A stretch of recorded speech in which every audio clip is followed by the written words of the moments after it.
जय हिंद दोस्तों, मेरा नाम अनुज है। अध्ययन विथ अनुज ऑफिशियल पर आप सभी लोगों का स्वागत है। दोस्तों, आज का वीडियो मौर्य वंश पर आधारित है। मौर्य वंश उन राजवंशों में से एक है जिन्होंने मगध साम्राज्य पर शासन किया था। दोस्तों, इसके पहले मैं एक वीडियो अपलोड कर चुका हूं। उस वीडियो में मैंने शुरू के 3 वंशों हर्यक वंश, शिशुनाग वंश और नंद वंश की चर्चा की है। इस वीडियो में हम लोग मौर्य वंश के 3 प्रमुख शासकों चंद्रगुप्त मौर्य, बिंदुसार और अशोक के बारे में पढ़ेंगे। दोस्तों, ये आपके एग्जाम पॉइंट ऑफ व्यू से काफ़ी इंपॉर्टेंट वीडियो है, इसलिए ध्यान से देखिएगा। इससे जो है परीक्षा में काफ़ी क्वेश्चंस पुटअप किए जाते हैं, मिस मत कीजिएगा।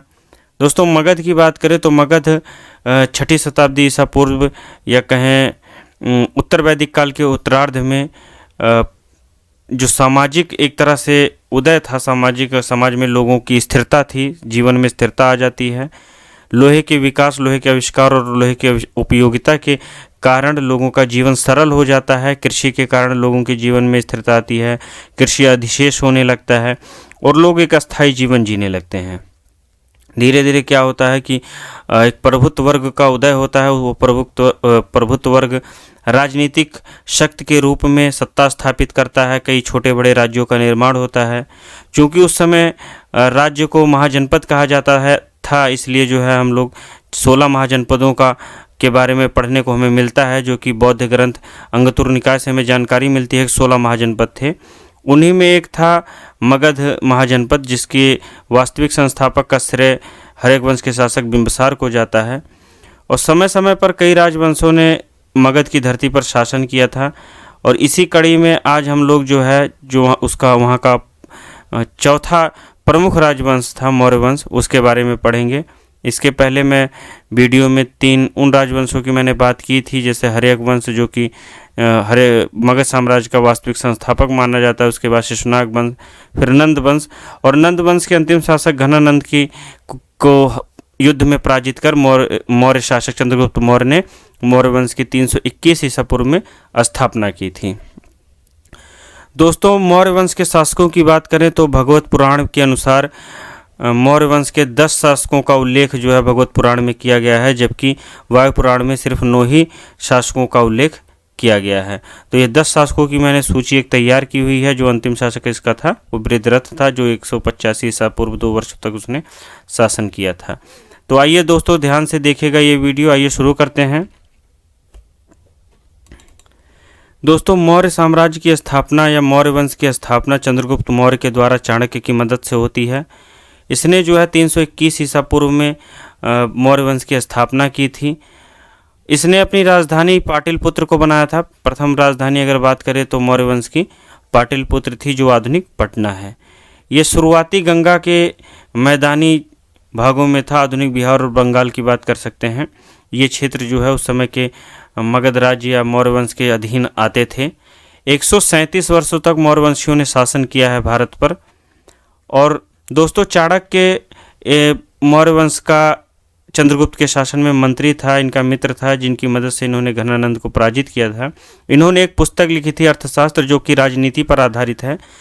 एग्जाम्स में बार बार पूछता है कि अर्थशास्त्र किस पर आधारित है, तो इसको भूलिएगा मत, ये राजनीति पर आधारित है। और चाणक्य का उपनाम जो है कौटिल्य है। कहीं कहीं आपको विष्णुगुप्त भी लिखा मिलेगा। ये दोनों ही चाणक्य के उपनाम हैं। चंद्रगुप्त मौर्य के जन्म के विषय में बात करें तो इनके जन्म के विषय में जानकारी हमें ब्राह्मण धर्म ग्रंथों, बौद्ध ग्रंथों और जैन ग्रंथों से मिलती है। ऐसा उसमें उल्लेख है कि लगभग 345 ईसा पूर्व के जो है समय इनका जन्म हुआ था।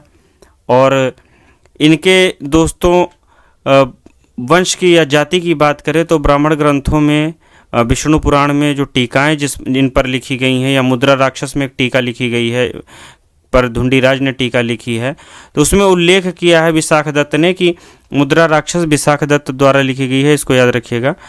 वो 750 ईस्वी में उन्होंने लिखी थी। ये एक नाटक है मुद्रा राक्षस, जो कि चंद्रगुप्त मौर्य और चाणक्य पर आधारित है। उसमें उन्होंने चंद्रगुप्त मौर्य को शूद्र बताया है।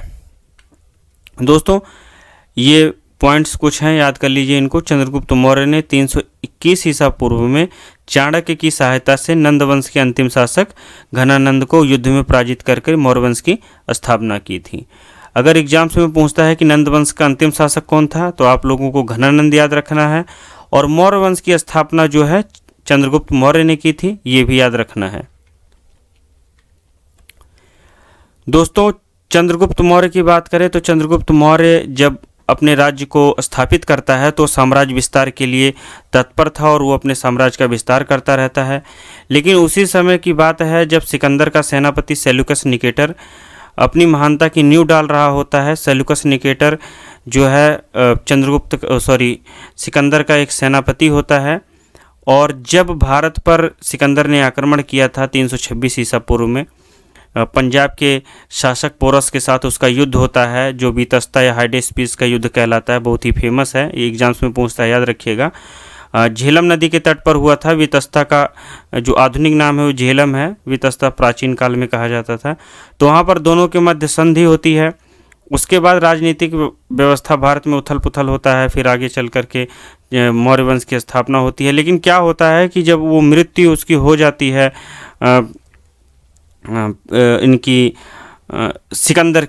सिकंदर की मृत्यु हो जाती है 323 ईसा पूर्व में जो है बेबीलोन में, तो आप जो उनकी सत्ता के उत्तराधिकारी होते हैं उन लोगों में आपसी संघर्ष चलने लगता है। उन उत्तराधिकारियों में सेल्यूकस निकेटर और एंटीगोनस प्रमुख हैं। ये दोनों आपस में लड़ते रहते हैं और सेल्यूकस निकेटर क्या करता है, ये बेबीलोन पर जो है अधिकार कर लेता है। बेबीलोन पर अधिकार करने के बाद में इसकी जो महत्वाकांक्षा है सिकंदर की तरह वो भारत को जीतने की होती है। तो ये एंटीगोनस के साथ जो है इसकी प्रतिद्वंद्विता चलती रहती है। लेकिन ये क्या करता है कि ये भारत की तरफ बढ़ता है और ये ईरान के रास्ते बैक्टीरिया को जीतते हुए अपने जो है अभियान को जारी रखता है। बैक्टीरिया दोस्तों ये हिंद कुश मध्य एशिया की एक पर्वत श्रेणी है, जो कि जो है क्या कहते हैं हिंद कुश पर्वत श्रेणी, और एक ऑक्सस रिवर उस समय हुआ करती थी। अब जो है उसका अमू रिवर नाम है, अमू नाम है उसका। तो उसके मध्य जो है एक बैक्टीरिया क्षेत्र होता था। यदि बात करें आधुनिक समय में, ये रीजन अफ़गानिस्तान, उज्बेकिस्तान और तजाकिस्तान का हिस्सा जो है उस समय उसमें हुआ करता था। तो उस पर ये अधिकार कर लेता है। उसके बाद में ये अपने पूर्वी अभियान को जारी रखते हुए भारत की ओर बढ़ता है।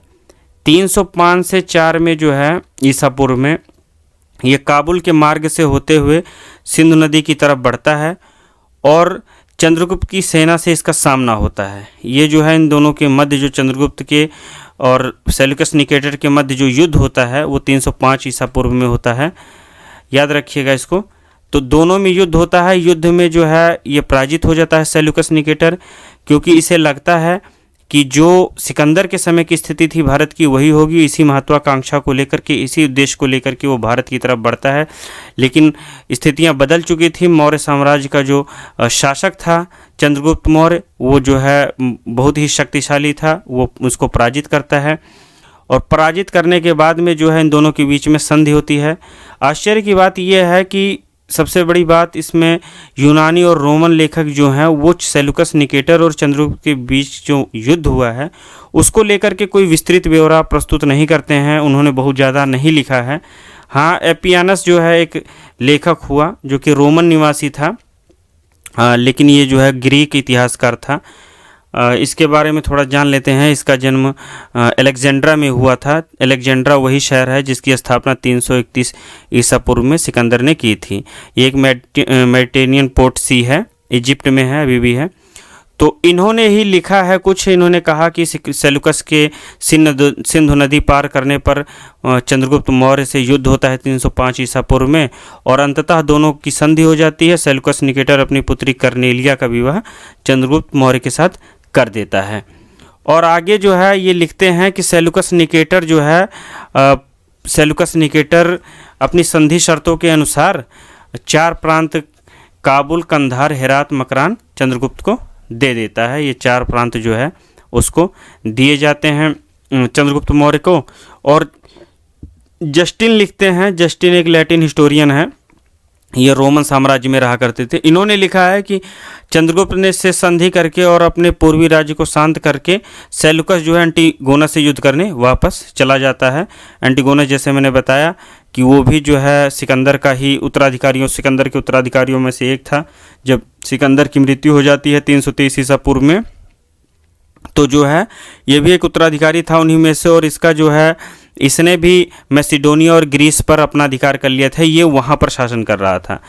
तो चूंकि यहाँ से हार जाता है सेल्यूकस निकेटर, तो ये वापस जो है अपने साम्राज्य विस्तार के लिए वापस जाता है अपने आसपास के राज्यों को जीतने के लिए। आते हैं दोस्तों आगे। चंद्रगुप्त मौर्य जैन धर्म का अनुयायी था, इसे याद रखिएगा। चंद्रगुप्त मौर्य ने जैनी गुरु भद्रबाहु से जैन धर्म की शिक्षा ली थी। ये 2 पॉइंट्स याद रखिएगा।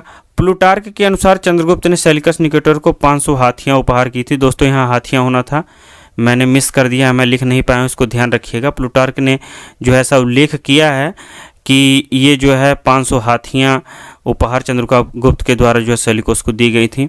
दोस्तों प्लूटार्क एक महान प्लेटोनिस्ट फिलोसफर थे, ये हिस्टोरियन थे, बायोग्राफर थे, और एसेस्ट थे, प्रीस्ट थे, एम्बेसडर थे, मजिस्ट्रेट थे। ये जो है डेल्फी में टेम्पल ऑफ अपोलो के प्रीस्ट भी थे। तो बहुत सारी जो है क्या कहते हैं उपलब्धियां इनके नाम जुड़ी हुई हैं। ये बहुत ही महान व्यक्ति थे प्लूटार्क। इनकी कुछ रचनाएं हैं, एग्जाम्स में पूछता है, जैसे मोरालिया है, पैरेलल लाइफ है, इन्होंने जो है काफ़ी रचनाएं लिखी हैं। तो इनके द्वारा ये उल्लेख किया गया कि चंद्रगुप्त मौर्य ने जो है सेल्यूकस को 500 हाथियाँ उपहार की थी। तो याद रखिएगा। आगे चलते हैं। चंद्रगुप्त मौर्य की मृत्यु 298 ईसा पूर्व में सरवण बेलगोला में उपवास के द्वारा होती है। उन्होंने जो है अपना प्राण त्याग दिया था। ये भी एक जो है जैन धर्म में एक प्रथा थी कि हाँ लोग उपवास से ऐसा कहा जाता है कि उपवास से जो है मोक्ष की प्राप्ति होती है, इसलिए जो है उनकी मृत्यु उपवास के द्वारा हुई थी।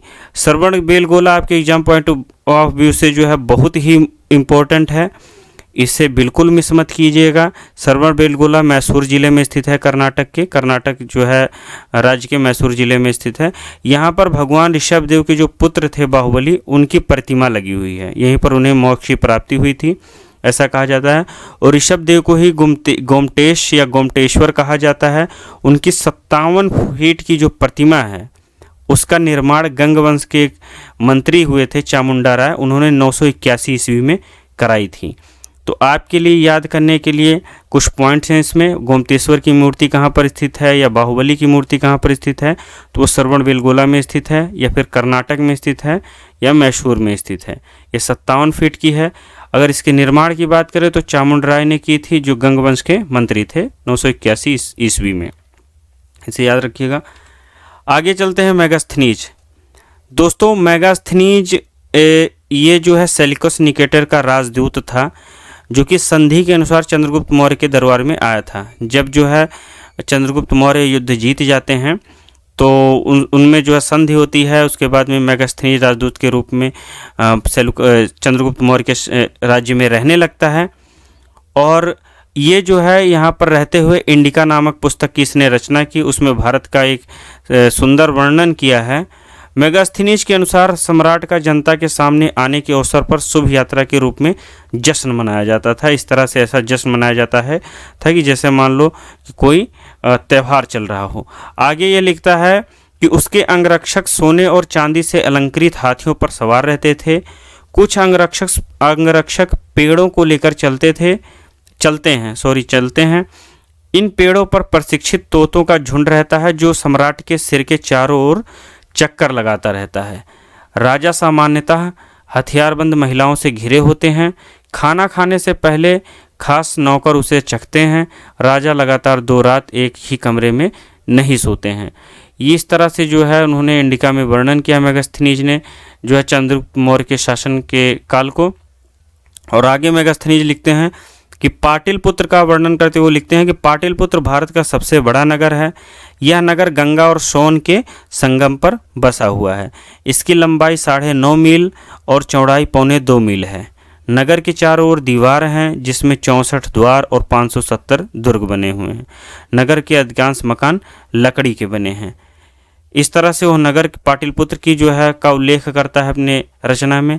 फिर वो लिखता है जो है पाटलिपुत्र के बारे में कि यह एक समांतर चतुर्भुज नगर है। इस नगर में चारों ओर लकड़ी के प्राचीर हैं जिसके भीतर तीर छोड़ने के लिए स्थान बने हुए हैं। आगे वो कहता है कि राज्य की सुंदरता के सामने ईरानी राज्य सूस्का और इगप्तना जो है फीके पड़ते हैं, फीके लगते हैं। उद्यान में देशी और विदेशी दोनों प्रकार के वृक्ष लगाए गए हैं। राजा का जीवन बड़ा ही ऐश्वर्यमय है।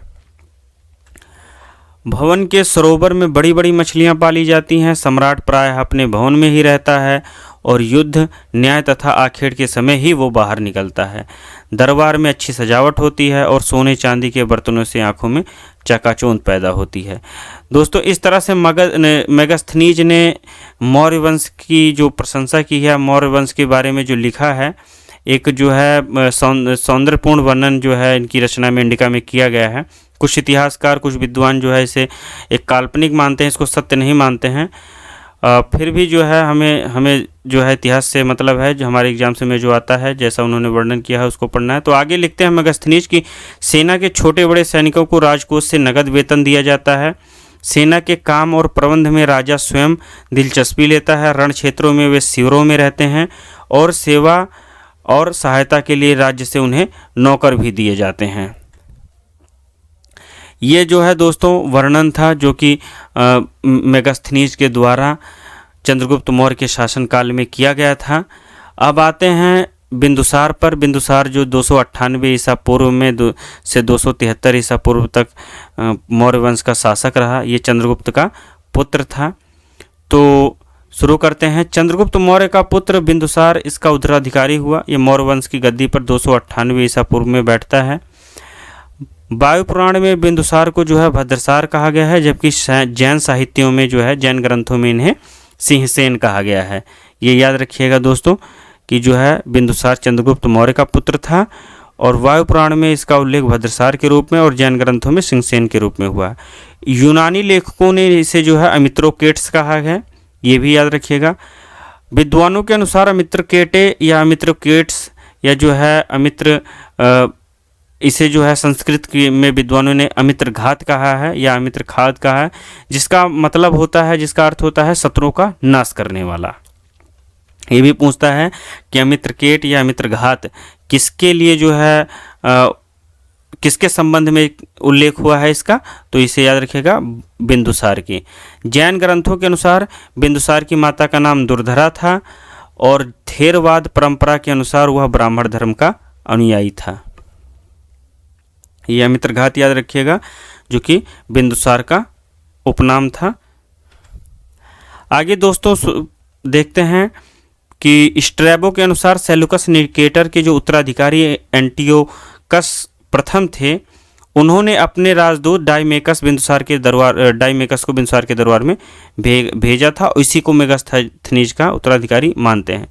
दोस्तों, जैसा कि मैंने पहले बताया था कि चंद्रगुप्त मौर्य और सेल्यूकस निकेटर के मध्य युद्ध होता है। ये समकालीन थे। चंद्रगुप्त मौर्य का उत्तराधिकारी बिंदुसार बनता है और सेल्यूकस निकेटर का उत्तराधिकारी एंटियोकस प्रथम बनता है। और शासकों के बदलने के बाद में राजदूत भी बदल जाते हैं। उस समय चंद्रगुप्त मौर्य के शासनकाल में मेगास्थनीज था और स्ट्रैबो बताते हैं कि बिंदुसार के शासनकाल में इनका उत्तराधिकारी डाइमेकस होता है। स्ट्रैबो की बात करें तो ये एक जो है भूगोलवेत्ता थे और इतिहासकार थे। इन्होंने अपने जीवन में बहुत सारी यात्राएं की थी, अलग अलग जगहों पर घूमते थे और जहाँ पर ये जाते थे तो वहाँ के जो है चीज़ों को, अपनी एक पुस्तक थी द जियोग्राफिका, ये फिलहाल ये 17 जो है पुस्तकों का एक संग्रह है। वहाँ पर वो विश्व के अलग अलग स्थानों पर गए और वहाँ की जो चीज़ें हैं, वहाँ के लोगों के बारे में, वहाँ उस स्थान के बारे में वो उसे में नोट करते गए। तो ये याद रखिएगा, इनकी फेमस है द जियोग्राफिका एक पुस्तक है। उन्होंने जो है ये कहा कि जो एंटियोकस प्रथम है, इन्होंने अपने राजदूत डाइमेकस को बिंदुसार के दरबार में भेजा था और मेगास्थनीज का उत्तराधिकारी डाइमेकस हुआ। याद रखिएगा, एग्जाम्स में पूछता है कि मेगास्थनीज का उत्तराधिकारी कौन था, तो डाइमेकस। आगे दोस्तों एथेनियस के अनुसार बिंदुसार ने सीरिया के शासक एंटियोकस प्रथम से मदिरा, सूखे अंजीर एवं एक दार्शनिक भेजने की भी प्रार्थना की थी। चूँकि संबंध अच्छे थे तो इसलिए जो है एंटियोकस प्रथम के द्वारा जो है ये चीज़ें भेजी गईं। और जो है एथेनियस जो है लिखते हैं कि बिंदुसार ने सीरिया के शासक थे उस समय, एंटियोकस प्रथम, और अच्छे व्यापारिक संबंध रहे होंगे तभी जो है उन्होंने कहा था ऐसा।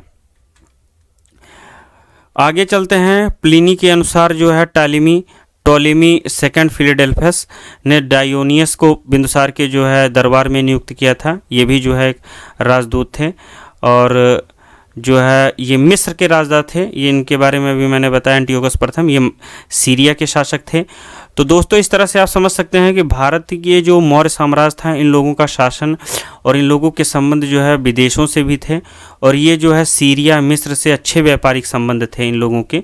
तो प्लिनी जो है एक महान लेखक हुए हैं, महान जो है रोमन विद्वान थे। उनकी रचनाएं है, जैसे नेचुरल हिस्ट्री है, बहुत पूछा जाता है कि नेचुरल हिस्ट्री किसकी रचना है, तो याद रखिएगा ये एक रोमन विद्वान थे प्रथम शताब्दी ईस्वी में।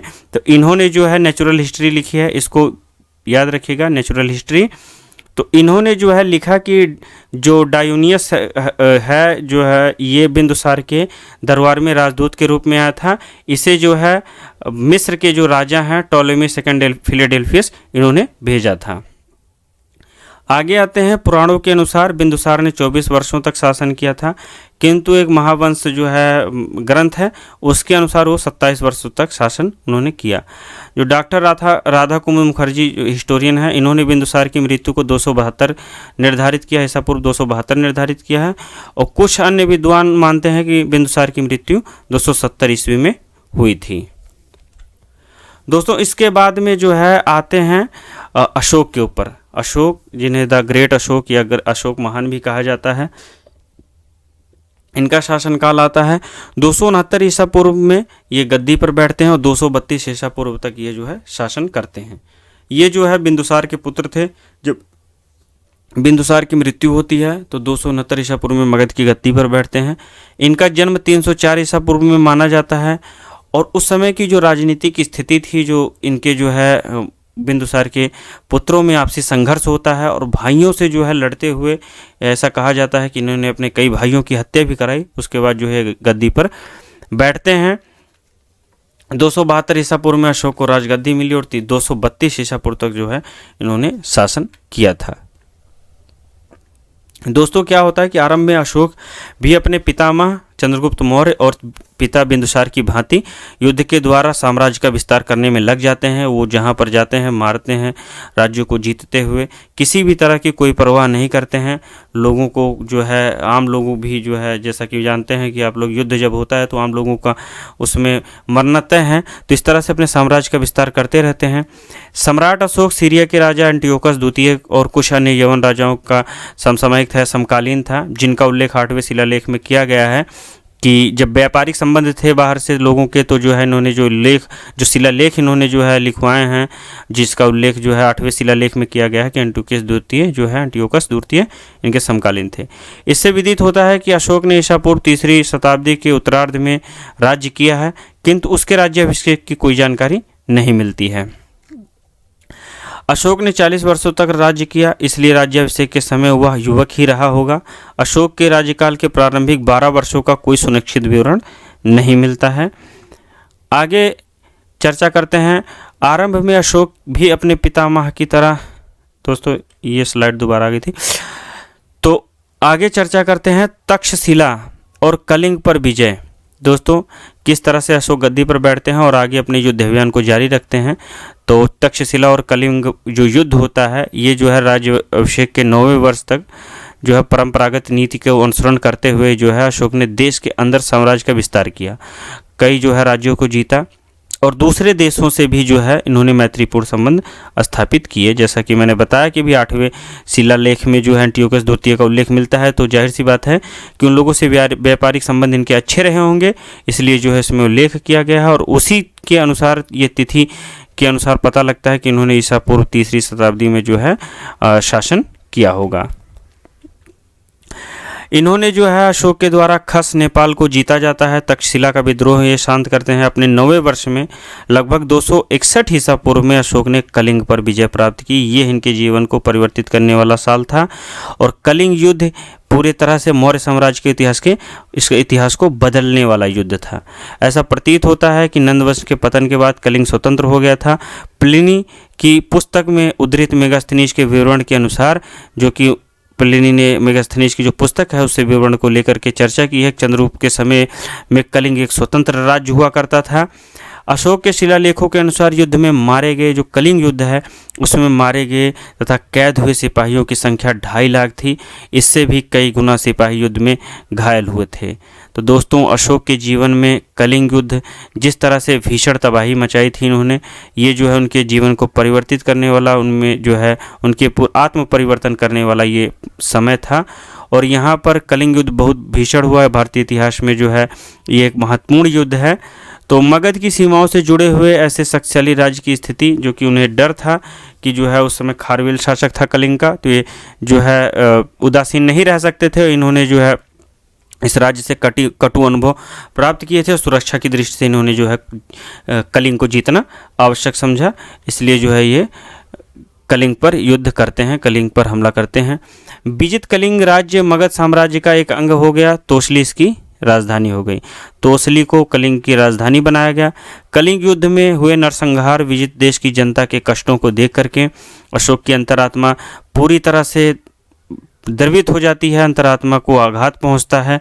और ये जो है देखते हैं कि इस लड़ाई में 1.5 लाख आदमी विस्थापित हो गए, घरों को छोड़कर इधर उधर भाग गए, 1 लाख लोग मारे गए हैं, कई गुना इसमें नष्ट हो गए। युद्ध की विनाशशीला को देख करके वो काफ़ी दुखी हो जाते हैं और अपना प्रायश्चित करने के लिए बौद्ध की विचारधारा की ओर आकर्षित होते हैं।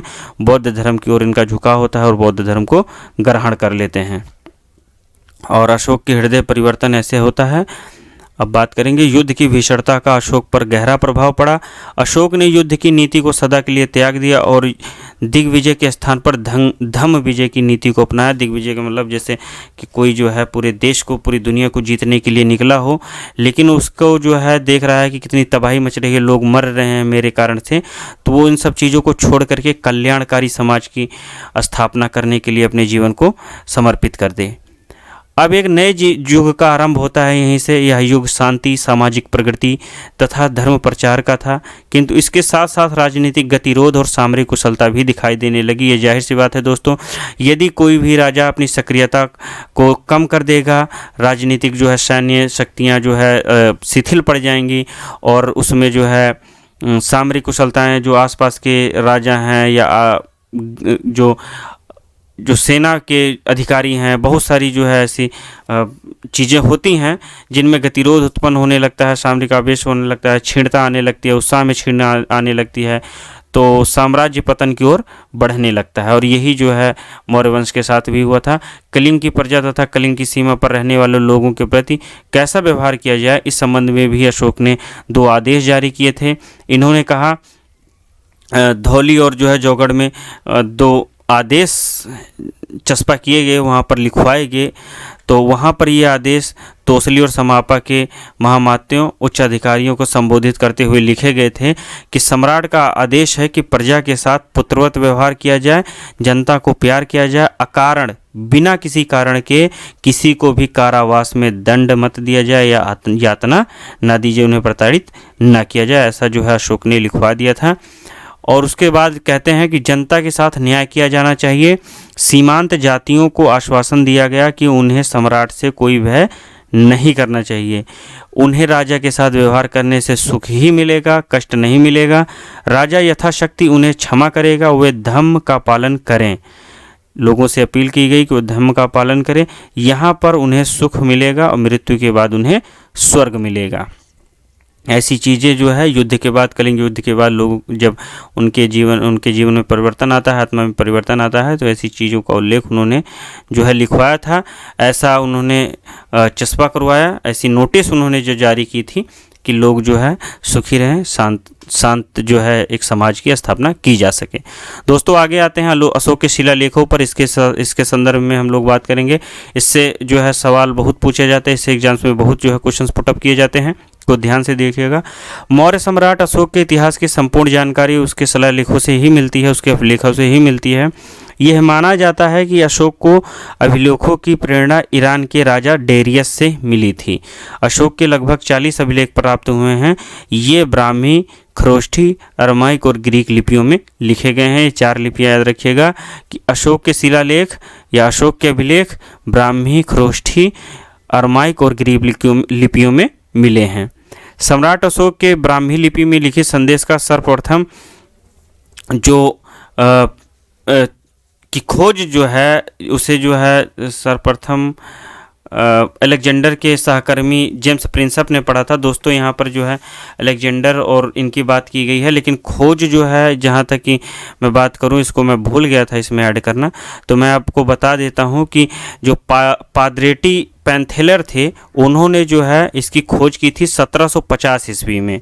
अशोक के जो शिलालेखों की खोज है उसे जो है पाद्रेटी पैंथेलर ने की थी 1750 ईस्वी में, जबकि इसको पढ़ा जो है जेम्स प्रिंसप के द्वारा गया था 1837 में। अलेक्जेंडर कनिंघम की बात करें तो ये भारतीय पुरातत्व सर्वेक्षण विभाग के पितामह कहे जाते हैं। इन्होंने जो है 1861 में इसकी स्थापना की थी। बाद में जो है स्थायी भारतीय पुरातत्व विभाग एक अस्थायी विभाग बनता है 1906 में। तो अलेक्जेंडर कनिंघम के बारे में इतना ही याद रखिएगा आप लोग। आगे चलते हैं कि अशोक के अभिलेखों को 3 भागों में विभाजित किया गया है, जिसमें पहला है शिलालेख, दूसरा है स्तंभलेख और तीसरा है गुहालेख। तो आइए इन पर चर्चा करते हैं।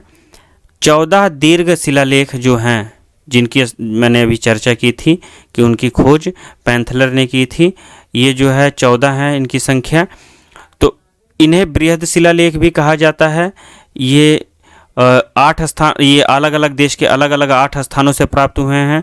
पहला जो है हम बात करेंगे धौली, यह उड़ीसा के पुरी ज़िले में प्राप्त हुआ। दूसरा सहवाजगढ़ी, यह पाकिस्तान के पेशावर से प्राप्त हुआ था। मानसेहरा, यह पाकिस्तान के हजारा ज़िले से प्राप्त हुआ था। चौथा शिलालेख कालसी, यह वर्तमान उत्तराखंड देहरादून में है। दोस्तों देहरादून से मुझे याद आया, अभी जो है मैंने चर्चा की थी भारतीय पुरातत्व विभाग की, तो उसका मुख्यालय जो है वो देहरादून में है। भारतीय पुरातत्व विभाग के विज्ञान विभाग की बात करें तो विज्ञान शाखा की बात करें तो उसका मुख्यालय आगरा में है, इसको याद रखिएगा। तो आते हैं जो है वापस अपने जो है पॉइंट पर। तो कालसी जो चौथा शिलालेख है, ये वर्तमान उत्तराखंड में प्राप्त हुआ है। जौगढ़, यह उड़ीसा के जौगढ़ में स्थित है ये शिलालेख। और सोपारा जो है ये महाराष्ट्र के पालघर जिले में है।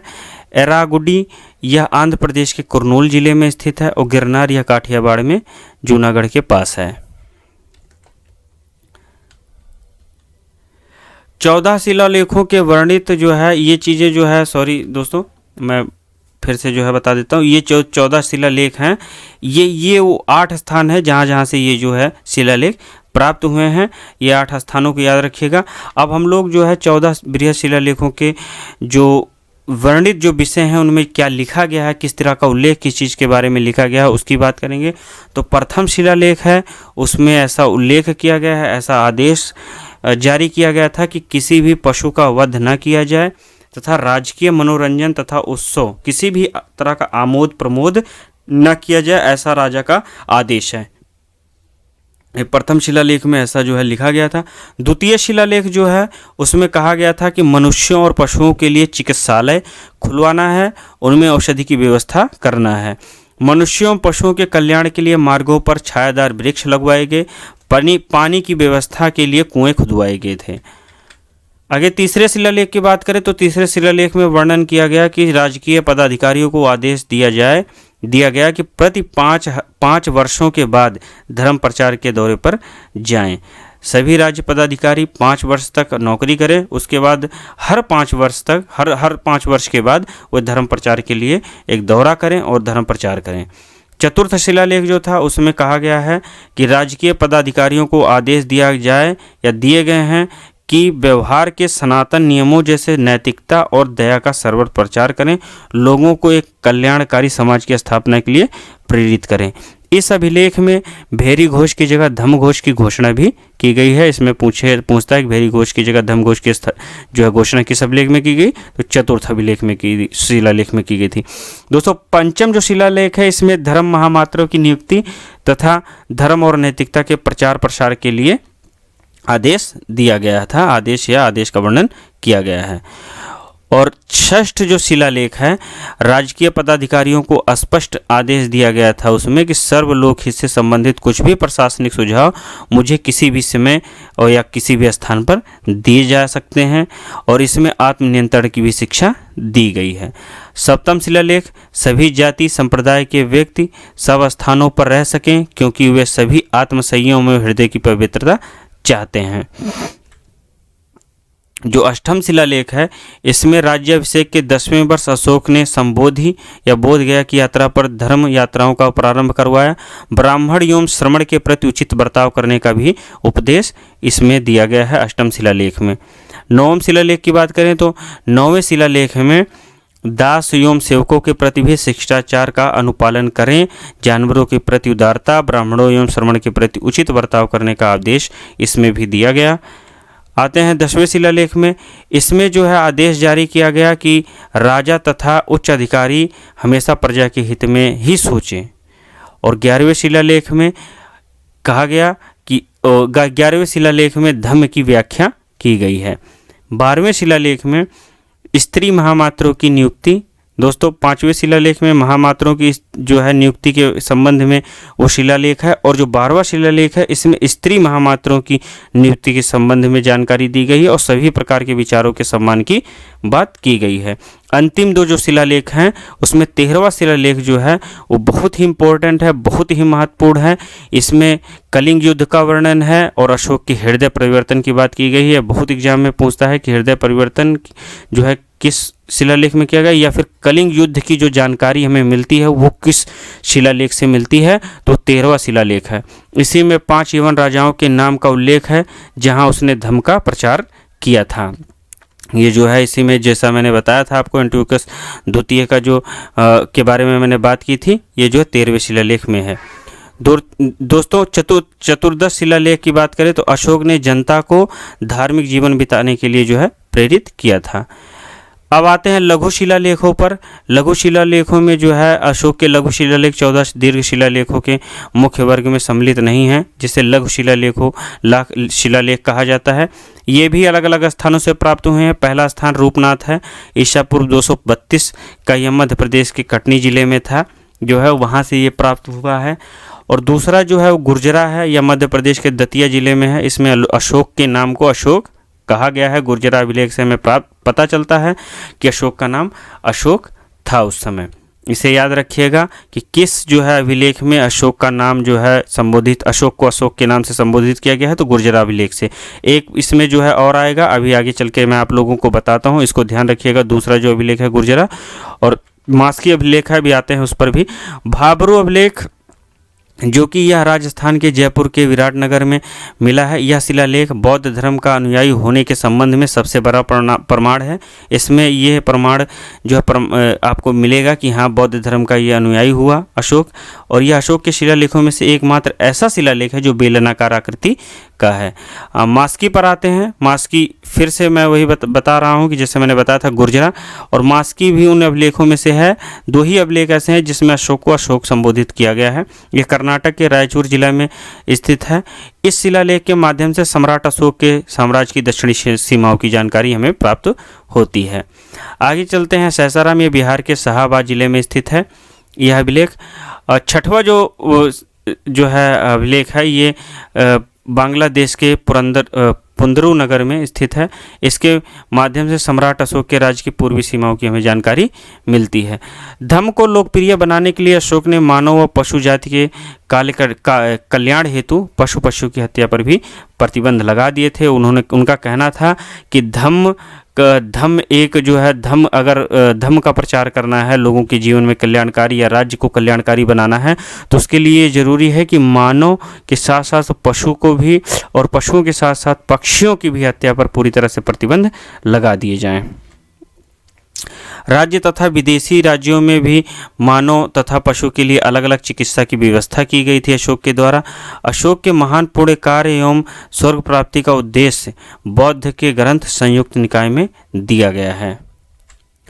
अशोक के स्तंभ लेखों की बात करें तो अशोक के स्तंभ लेखों की संख्या 7 है, जो 6 भिन्न भिन्न स्थानों पर प्राप्त हुए हैं, और ये पाषाण पत्थर के जो है बने हुए सारे स्तंभ थे, और इन्हें केवल ब्राह्मी लिपि में लिखा गया है। दोस्तों इसे याद रखिएगा, जो स्तंभ लेख हैं जो सिर्फ पाषाण या पत्थरों से बने हुए वे सिर्फ ब्राह्मी लिपि में लिखे गए हैं, ये पूछता है, इसे याद रखिएगा। बात करते हैं इसकी, तो दिल्ली टोपरा का जो स्तंभ है ये हरियाणा के अंबाले जिले में पाया गया है। ये मध्ययुगीन सुल्तान फिरोज शाह तुगलक के द्वारा, फिरोज शाह तुगलक ने क्या किया था, इसे जो है दिल्ली ये लेकर के आया था। इस पर अशोक के 7 अभिलेखों का उत्कीर्ण है। तो ये पूछता है इसमें कि जो है जो दिल्ली जो है अशोक का स्तंभ है, स्तंभ लेख, वो कौन लेकर के आया था, तो फिरोज शाह तुगलक इसको लेकर के आया था। तो दिल्ली मेरठ यह स्तंभ लेख भी पहले मेरठ में था, जो बाद में फिरोज शाह द्वारा जो है दिल्ली में लाया गया था। लौरिया अरराज ये चंपारण जिले में है। रामपुरवा ये चंपारण बिहार में है। लौरिया नंदगढ़ चंपारण बिहार, अगेन इस पर मोर का जो है चित्र अंकित किया गया है। और छठवां जो है ये प्रयाग स्तंभ लेख है, पहले कौशाम्बी में था, बाद में अकबर द्वारा इलाहाबाद मंगवाया गया था, इसे भी याद रखिएगा।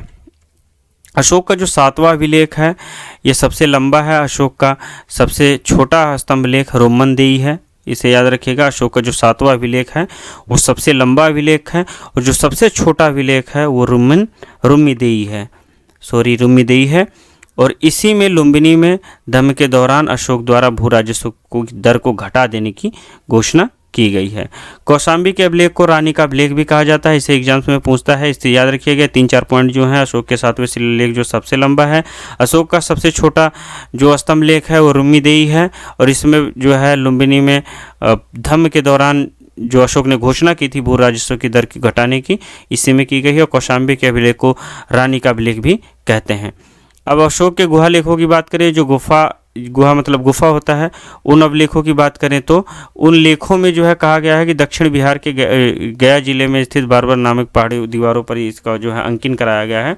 ये बराबर नामक गुफाएं हैं जो कि गया जिले में पड़ती हैं, उनकी दीवारों पर अशोक ने जो है लेख उत्कीर्ण कराया है। इन सभी की भाषा जो है प्राकृत है तथा लिपि ब्राह्मी है। फिर से एक बार इसको सुन लीजिए कि दक्षिण बिहार के जो गया जिले में स्थित बराबर पहाड़ियां हैं और बराबर गुफाएं, बराबर नामक गुफाएं, ये जो है उनकी दीवारों पर एक लेख, ये जो लेख उत्कीर्ण कराए गए हैं, इनकी भाषा प्राकृति है और लिपि ब्राह्मी है। केवल 2 अभिलेखों शाहबाजगढ़ी तथा मानसेहरा की लिपि ब्राह्मी न होकर के खरुष्ठी है। यह लिपि दाईं से बाईं की ओर लिखी जाती है। तक्षशिला से आरमाइक लिपि में लिखा हुआ एक भग्न अभिषेक मतलब एक खंडित अभिलेख जो है प्राप्त हुआ है सारेकुनक, जो कांधार नामक जो है स्थान से प्राप्त हुआ है, सारेकुनक नामक स्थान से प्राप्त हुआ है जो कि कांधार में है। ये जो है द्विभाषी है, ये ग्रीक तथा अरमाइक भाषा में लिखा गया है। इसे जो है याद रखिएगा, यूनानी भाषा और जो है अरमाइक भाषा में लिखा गया है, इसे याद रखिएगा। तक्षशिला से अरमाइक लिपि में प्राप्त हुआ है। दोस्तों ये कुछ अतिरिक्त जानकारियाँ हैं। चाणक्य के अर्थशास्त्र में शीर्षस्थ अधिकारी के रूप में तीर्थों का उल्लेख मिलता है। तीर्थ हुआ करते थे, जो शीर्ष अधिकारी होते थे उन्हें तीर्थ कहा जाता था। इन्हें महामात्र भी कहा जाता था। इनकी संख्या 18 होती थी। तो जो प्रधानमंत्री और पुरोहित होते थे, पुरोहित प्रमुख धर्माधिकारी होता था। पुरोहित जो है उस राज्य का प्रमुख धर्माधिकारी होता था। चंद्रगुप्त मौर्य के समय में दोनों विभाग चाणक्य के पास होते थे, दोनों ही विभाग चाणक्य के पास होते थे। लेकिन बिंदुसार का जब शासनकाल आता है, वो बिंदुसार गद्दी पर बैठता है तो प्रधानमंत्री खल्लाटक को बनाता है और अशोक जो है प्रधानमंत्री राधा गुप्त को बनाते हैं। ये जो है थोड़ा पद जो है बदल जाते हैं। समाहर्ता जो शब्द है ये राजस्व विभाग के अधिकारियों के लिए प्रयोग होता था। इसमें जो है समाहर्ता राजस्व एकत्रित करते थे, आय व्यय के ब्यौरे को जो है का रख रखाव, वार्षिक बजट को तैयार करना, ये सारी चीज़ें समाहर्ता के अंतर्गत आती थी। सन्निधाता जो होते थे उन्हें कोषाध्यक्ष कहा जाता था और राष्ट्रीय कोषाध्यक्ष था। इनका वेतन 24,000 पन वार्षिक होता था। सेनापति की बात करें तो यह सैन्य विभाग का प्रधान होता था और युवराज राजा का उत्तराधिकारी या राजपुत्र होता था। प्रदेष्ट्री जो है वो कमिश्नर कहलाता था। मौर्यकालीन कमिश्नर जो है प्रदेष्ट्री कहलाता था। नायक जो है नगर रक्षा का अध्यक्ष होता था, ये याद रखिएगा। और आगे आते हैं कर्मांतिक। जो कर्मांतिक शब्द का प्रयोग साम्राज्य के उद्योग धंधों का जो प्रधान निरीक्षक होता था उनके लिए किया जाता था। जो उद्योग धंधों की निगरानी करते हैं उन्हें कर्मांतिक कहा जाता था।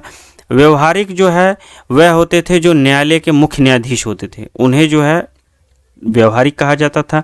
मंत्रिमंडल अध्यक्ष जो होता था वो मंत्री परिषद का अध्यक्ष जो है मंत्रिमंडल का अध्यक्ष कहलाता था। आगे आते हैं दंडपाल सेना की सामग्री को एकत्रित करने वाला अधिकारी होता था। अनंतपाल सीमावर्ती दुर्गों का रक्षक होता था। दुर्गपाल देश के अंदर के दुर्गों का रक्षक होता था। पौर जो है वो नगर का कोतवाल होता था उस समय।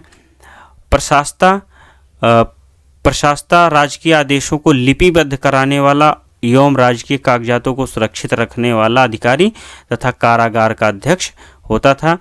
एग्जाम्स में कारागार का अध्यक्ष को, मौर्यकालीन कारागार के अध्यक्ष को क्या कहा जाता है पूछता है तो प्रशास्ता याद रखिएगा।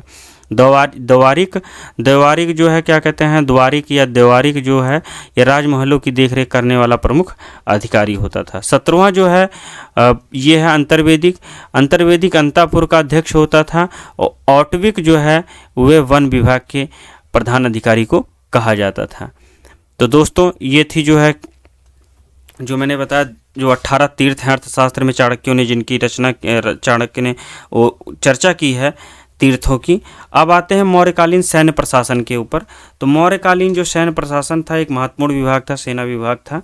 इसमें चंद्रगुप्त मौर्य की सेना की में 6 लाख पैदल सैनिक, 50,000 अश्वारोही सैनिक, 9,000 हाथी व 8,000 रथ बताए गए हैं। मेगास्थनीज के अनुसार इस विशाल सेना का रखरखाव करने के लिए 6 समितियों का गठन किया गया था। प्रत्येक समिति में 5 सदस्य होते थे।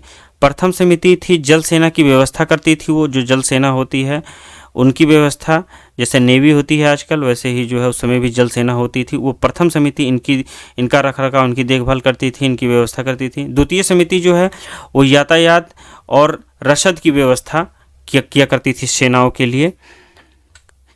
तीसरी समिति जो पैदल सैनिकों की देखरेख करती थी। चतुर्थ समिति अश्वारोही सेना की जो है जो घोड़ों पर सवार सेना होती थी उनकी देखरेख करती थी, उनकी जो है चाक चौबंद में जो है लगी रहती थी। पंचम समिति गज सेना, हाथियों पर जो सवार सैनिक होते थे उनकी व्यवस्था के लिए नियुक्त की गई थी। और छठी समिति जो है रथ सेना की जो रथों पर जो है सवार सैनिक होते थे उनके लिए लगाई गई थी।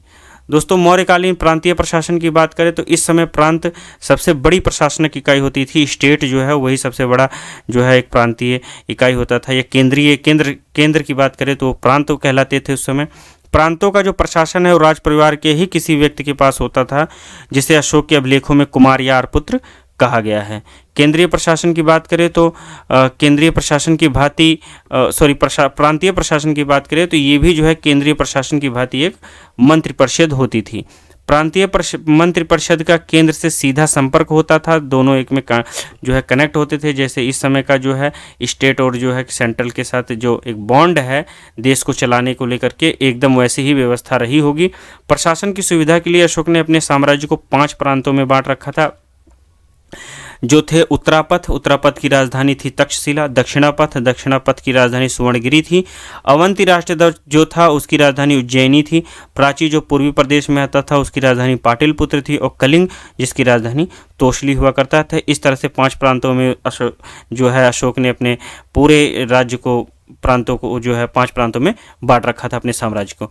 दोस्तों सौराष्ट्र की स्थिति, सौराष्ट्र से थोड़ा कंफ्यूज मत होइएगा, सौराष्ट्र आधुनिक गुजरात का हिस्सा है। इसमें जो है सौराष्ट्र की स्थिति अर्ध स्वतंत्र प्रांत की थी। ये पूरी तरह से स्वतंत्र नहीं था, ये एक तरह से टेरिटरी हुआ करती थी मौर्य साम्राज्य की, और ये स्वतंत्र नहीं हुआ करती थी। जैसे अभी आप जानते हैं जैसे हांगकांग हो गया, ताइवान हो गया, चाइना की जो एडमिनिस्ट्रेटिव टेरिटरी है वह उसी तरह से रही होगी ये भी।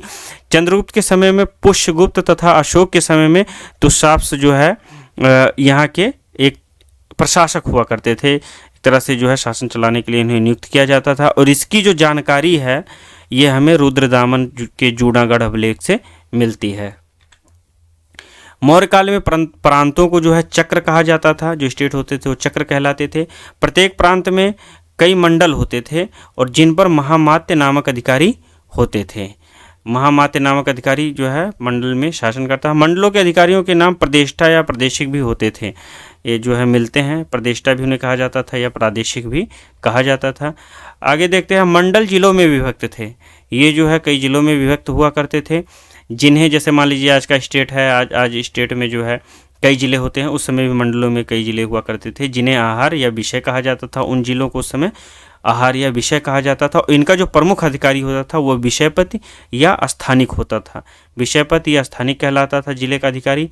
स्थानिक के अधीन गोप होते थे। जो स्थानिक होता था उसके अधीन, एक तरह से ये जो है जो एक तरह से संरचना थी जो स्टेट की, उसका उल्लेख है इसमें कि किस तरह से जो है स्टेट है, उसके बाद में डिस्ट्रिक्ट है, मंडल है, डिस्ट्रिक्ट है, उसके बाद जिला पंचायत है, पंचायतें हैं, गांव हैं। एक वही रूप रहा होगा। स्थानिक के अधीन गोप आते थे जो 10 गाँव के ऊपर शासन करते थे। प्रशासन की सबसे छोटी इकाई ग्राम थी। गांव के मुखिया जो है ग्रामिक कहलाते थे। तो इसी तरह से इस समय भी वही है। तहसील है, ज़िला है, ज़िले के बाद स्टेट है। इनमें जो हैं अधिकारी हैं, कलेक्टर हैं, या फिर हम बात करें पंचायतों के अधिकारी हैं, प्रधान हैं, या फिर जिला पंचायत सदस्य हैं, सांसद हैं, विधायक हैं। इस तरह का एक सिस्टम जो है उस समय भी हमें देखने को मिलता है। मौर्य साम्राज्य के प्रमुख मंडल निम्नलिखित थे। मंडलों की बात करें तो मंडलों में समापा था। ये समापा मंडल तोसली क्षेत्र के अंतर्गत आता था, और कौशाम्बी पाटलिपुत्र के क्षेत्र के अंतर्गत का जो है कौशाम्बी था। इसिला ये सुवर्णगिरी क्षेत्र के अंतर्गत आता था, और गिरिनार सौराष्ट्र क्षेत्र के अंतर्गत आता था। मौर्यकालीन नगर प्रशासन की बात करें तो मेगास्थनीज की इंडिका में पाटलिपुत्र के नगर प्रशासन का वर्णन मिलता है। इंडिका में मेगास्थनीज ने इसका उल्लेख किया है। इसके अनुसार नगर का जो प्रमुख अधिकारी होता था, नगर अधिकारी याद रखिएगा एस्ट्रोनोमोई को कहा जाता था। इसे याद रखिएगा, एग्रोनोमोई एस्ट्रोनोमोई बार बार एग्जाम्स में पूछा जाता है, इसमें कन्फ्यूजन मत कीजिएगा। नगर का जो प्रमुख अधिकारी होता था वो एस्ट्रोनोमोई होता था, और जो सड़क निर्माण का प्रमुख अधिकारी होता था एग्रोनोमोई होता था। इसे जो है आरओ की परीक्षा में बार बार पूछा जाता है। इन दोनों में से क्वेश्चन आपको देखने को मिलेगा कि एग्रोनोमोई किसे कहते थे, एग्रोनोमी कौन सा मौर्यकालीन कौन जो है अधिकारी क्या जो है उसका कार्य था। तो ये सड़क निर्माण का कार्य एग्रोनोमी का था, और नगर का जो प्रमुख अधिकारी था वो एस्ट्रोनोमोई था। गुप्तचर व्यवस्था भी उस समय जो है हुआ करती थी मौर्य काल में। मौर्य काल के गुप्तचरों को गूढ़ पुरुष कहा जाता था। पूछेगा तो इसे याद रखिएगा, गूढ़ पुरुष गुप्तचर कहलाते थे। जैसे आज के स्पाई एजेंट वगैरह होते हैं, उस समय गुप्तचर हुआ करते थे। तो गुप्तचर विभाग का प्रधान अधिकारी सर्वमहामात्य कहलाता था। मौर्य शासन में 2 तरह के गुप्तचर कार्य करते थे। एक कहलाता था संस्था। इसे पहले याद रखिए, गुप्तचर का विभाग का जो प्रधान अधिकारी है वो जो है सर्व महामात्य कहलाता था, सर्प महामात्य। और मौर्य शासन में जो गुप्तचर विभाग था वो 2 तरह का था। मान लीजिए जैसे आज के भारत में हमें 2 तरह के जो है गुप्तचर विभाग मिलते हैं, एक आईबी मिलता है, एक रॉ मिलता है। रॉ जो है वो भारत के बाहर, आईबी भारत के अंदर कार्य करती है। तो उसी तरह से जो है उस समय भी संस्था थी, और उसके साथ साथ एक संस्था थी संचार। तो दोस्तों इसे याद रखिएगा, जो ये 2 संस्थाएं थी, गुप्तचर संस्थाओं में संगठित होकर एक ही स्थान पर रुककर कार्य करती थी। जो संस्था थी, ये संस्था एक ही स्थान पर संगठित होकर कार्य करती थी। इनके 5 प्रकार थे। कापटिक, तो ये जो है कापटिक जो थे छात्र वेश में धारण करके जो है चीज़ों को जो है गोपनीय ढंग से एकत्रित करते थे। उदास्थिति जो थे वो सन्यासी वेश धारण करते थे। गृहपतिक जो थे वो किसान का वेश धारण करते थे। वैदेहक जो थे वो व्यापारी के वेश में रहते थे, और तापस जो है वो तपस्वी के रूप में रहते थे। इस तरह से वो अपनी जो है गुप्तचर की ड्यूटी को पूरा करते थे। उस जो है जानकारियों को एकत्रित करके राजा के पास तक पहुँचाते थे। जो दूसरा जो विभाग था गुप्तचर का, वे संचार कहलाते थे। ये गुप्तचर के एक स्थान से दूसरे स्थान पर भ्रमण करते हुए कार्य करते थे। एक तरह से आप कह सकते हैं रॉ एजेंट की भांति, कि हाँ ऐसे गुप्तचर अन्य देशों में भी नौकरी कर लेते थे और सूचनाएं जो है भारत को भेजते रहते थे या मौर्य साम्राज्य को भेजते रहते थे। ऐसे गुप्तचरों को उभय वेतन कहा जाता था। उस समय जो है इन्हें उभय वेतन कहलाते थे। आजकल ये रॉ एजेंट कहलाते हैं। बस थोड़ी सी यही जो है आपको समानता याद रखने के लिए मैं ऐसा कह रहा हूँ। और चूंकि ये सत्य भी है, उस समय भी ऐसा ही था, आज की व्यवस्था भी ऐसी है। गुप्तचरों के अतिरिक्त शांति व्यवस्था बनाए रखने तथा अपराधी की रोकथाम के लिए पुलिस भी होती थी, जिसे रक्षिण कहा जाता था। जो है मान लीजिए किसी तरह का कोई विवाद होता है, कुछ भी होता है, तो गुप्तचरों के अतिरिक्त जो है शांति व्यवस्था बनाए रखने के लिए, अपराधों की रोकथाम के लिए पुलिस और रक्षिण होती थी, जो अभी भी है। अशोक के समय में जनपदीय न्यायालय के न्यायाधीश को रजुक कहा जाता था, इसे याद रखिएगा। जो स्टेट कोर्ट होती थी, जो सिविल कोर्ट होती थी, उन्हें जो है राजुक कहा जाता था उस समय। सरकारी भूमि को सीता भूमि कहा जाता था, इसे याद रखिएगा। सरकारी भूमि सीता भूमि कहलाती थी। और बिना वर्षा की अच्छी खेती में जो अच्छी खेती होती थी, उस भूमि को आदेव मातृक कहा जाता था। स्वतंत्र वेश्यावृत्ति अपनाने वाली महिला को रूपजीवा कहते थे या रूपजीवा कहलाती थी। मेगास्थनीज ने भारतीय समाज को 7 वर्गों में विभाजित किया है दोस्तों, इसे भी हम लोग देख लेते हैं। पहला है दार्शनिक, सेकंड है किसान, तीसरा है अहीर, चौथा है कारीगर, पांचवा है सैनिक, छठवां है निरीक्षक और सातवां है सभासद। दोस्तों, नंद वंश का विनाश करने के बाद चंद्रगुप्त मौर्य ने कश्मीर के राजा प्रवर्तक से सहायता प्राप्त की। कुछ अतिरिक्त जानकारियां मैंने इसमें ऐड कर दी हैं। नंद वंश का जब विनाश जो है चंद्रगुप्त मौर्य ने चाणक्य की मदद से की थी, तो उस समय जो कश्मीर के राजा प्रवर्तक थे, उन्होंने उनकी मदद की थी। मौर्य वंश ने 137 वर्षों तक मगध पर शासन किया था। भगवत पुराण के अनुसार मौर्य वंश में 10 राजा हुए, जबकि वायु पुराण के अनुसार 9 राजा हुए थे। मौर्य वंश का अंतिम शासक बृहद्रथ था। इसकी हत्या इसके सेनापति पुष्यमित्र शुंग ने 135 ईसा पूर्व में कर दी थी। मगध पर शुंग राज की स्थापना की थी। दोस्तों, ये आज का वीडियो था। इसमें मैंने जो है बताया आपको कि कैसे मौर्य साम्राज्य का उदय होता है, कैसे पतन होता है, कैसे वो अपने चरमोत्कर्ष पर पहुंचता है, किस तरह से जो है अशोक का जो है आत्म परिवर्तन होता है, कैसे कल्याणकारी योजनाएं लागू करता है, कैसे विदेशों से मौर्य साम्राज्य का व्यापारिक संबंध स्थापित होता है, किन किन कौन कौन सी चीज़ें होती हैं जो आपके एग्जाम पॉइंट ऑफ व्यू से थे। मैंने कोशिश की है सबको लेकर के आने के लिए, और यदि मैं कुछ भूल गया हूं तो उसके लिए माफ़ कीजिएगा। आप लोग पढ़ लीजिएगा इसको, जो है 1-2 बार पहुँच करके किताबों से पढ़िए। और दोस्तों, ये जो है जब मौर्य साम्राज्य का अंतिम जब शासक बृहद्रथ बैठता है, तो इसका जो सेनापति होता है पुष्यमित्र शुंग, वो 185 ईसा पूर्व में इसकी हत्या कर देता है और खुद गद्दी पर बैठ जाता है और शुंग वंश की जो है नींव डालता है। शुंग वंश की वहीं स्थापना हो जाती है। तो पुष्यमित्र शुंग के बारे में या शुंग वंश के बारे में मैं अगले वीडियो में चर्चा करूँगा। इस वीडियो में इतनी देर तक बने रहने के लिए आप लोगों का बहुत बहुत धन्यवाद। आप मेरे चैनल पर यदि नए हैं तो हमारे चैनल को सब्सक्राइब कर लीजिए, क्योंकि इस चैनल पर आपको अब लगातार वीडियो मिलते रहेंगे जो आपके एग्ज़ाम से रिलेटेड होंगे। वीडियो पसंद आई हो तो इसको लाइक करिए, शेयर करिए और कमेंट करिए। कमेंट करके ज़रूर बताइए। चैनल को सब्सक्राइब कीजिए। मिलते हैं अगले वीडियो में। मिलते हैं। जय हिंद।